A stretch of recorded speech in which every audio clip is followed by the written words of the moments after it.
आज का दिन काफ़ी ख़ास है बेसिकली सूर्य के संदर्भ में। आज है आपका 22 सितंबर और 22 सितंबर के दिन जो सूरज होता है वो इक्वेटर पे यानी कि 0 डिग्री पर सीधा चमकता है। अब आज से यानी कि 22 सितंबर के बाद से अब सूरज का दक्षिणायन होना शुरू हो जाएगा। दक्षिणायन इन द सेंस कि अब सूरज अब दक्षिण की तरफ पलायन करेगा।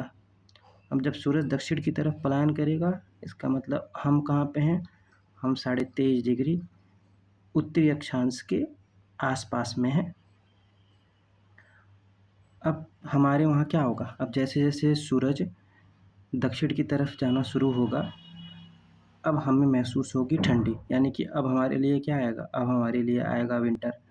तो इस संदर्भ में सूरज बहुत ख़ास है, इस संदर्भ में सूरज बहुत ख़ास है कि अब शुरुआत हो रहा है ठंडी का, यानी कि अब हमारे पास आ गया है ऑटम। तो सूरज इस समय आज एग्जैक्ट सूरज आपका कहाँ पे है, आज एग्जैक्ट सूरज है 0 डिग्री पे। तो इसलिए आज के दिन का जो सूरज है वो काफ़ी ख़ास है। इसी स्थिति को हम क्या बोलते हैं, इसी स्थिति को बोलते हैं इक्विनॉक्स। इसी स्थिति को हम क्या बोलते हैं, इक्विनॉक्स। अब थोड़ा सा इसको समझते हैं कि एक्चुअल में ये चीज़ें क्या होती हैं। जैसे देखिए मैं समझाता हूँ आपको। ये है आपका 0 डिग्री, ठीक। ये मान लीजिए आपका 23.5 डिग्री नॉर्थ, भारत बीच से होकर गुजरता है। आपको पता होगा कि भारत के 8 राज्य 23.5 डिग्री नॉर्थ अक्षांश से होकर गुजरते हैं। आपको पता है, नहीं पता तो आप जान लीजिए कौन कौन से ऐसे राज्य हैं, एग्ज़ाम में पूछे जाते हैं, तो ध्यान रखिएगा उस चीज़ को।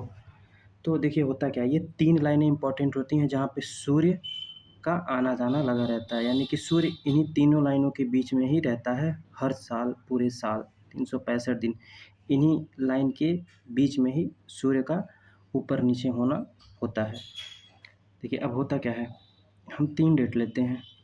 एक डेट है आपका मान लीजिए 21 मार्च, एक डेट है आपका 22 सितंबर और एक डेट है आपका 21 जून। अब देखिए आप खुद को इमेजिन करिए, आप खुद को इमेजिन करिए कि आपको कब गर्मी लगती है, कब आपको ठंडी महसूस होना ज़रूर होता है। और एक डेट हम ले लेते हैं मान लीजिए 22 दिसंबर। ये 4 डेट हमारे पास है। अब आप इस डेट को अपने ऊपर लेके सोचिए कि आप जहाँ पे भी रह रहे हैं भारत में, अब इसको लेके अगर आप सोचेंगे कब आपको ठंडी महसूस होती है, कब आपको ठंडी लगना शुरू होता है, कब आपको गर्मी महसूस होती है, तो आपको भी पता है कि मार्च, अगर हम मार्च की बात करें तो मार्च में हमको ना तो ज़्यादा ठंडी लगती है और ना ही ज़्यादा गर्मी लगती है। लेकिन मार्च के बाद से क्या होता है कि मार्च के बाद से हमको ठंडी की जगह अब क्या होता है, गर्मी लगना शुरू हो जाता है। 21 मार्च वो डेट है जब सूर्य आपका 0 डिग्री पे यानी कि भूमध्य रेखा पे होता है, और 22 सितंबर भी वो दिन है कि जब सूर्य आपका 0 डिग्री पर होता है।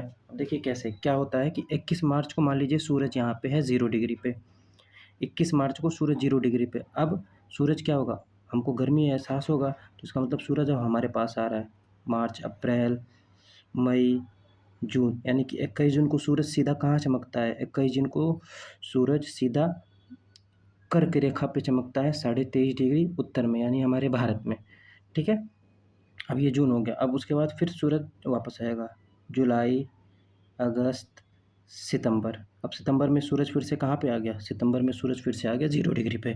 लगभग वो डेट होता है आपका 22 सितंबर जब सूरज आपका 0 डिग्री पे दोबारा वापस आ जाता है। अब सितंबर के बाद क्या होगा, अक्टूबर, नवंबर, देखिए सूर्य हमसे दूर होता चला जा रहा है। दिसंबर, दिसंबर में सूर्य पूरी तरह से कहाँ आ गया, मकर रेखा पे, सूरज पूरी तरह से आ गया मकर रेखा पे।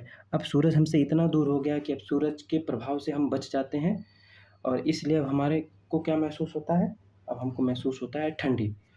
अब दिसंबर के बाद फिर जनवरी, फरवरी और मार्च, फिर से सूरज कहाँ पे आ गया, फिर से सूरज आ गया आपका 0 डिग्री पे। तो यही आपका चलता रहता है, इसलिए हमें ठंडी का, गर्मी का, ये सब का एहसास होता रहता है। बारिश भी इन्हीं कारणों से होता है। तो आज का सूरज इसीलिए ख़ास है और इसी संदर्भ में ख़ास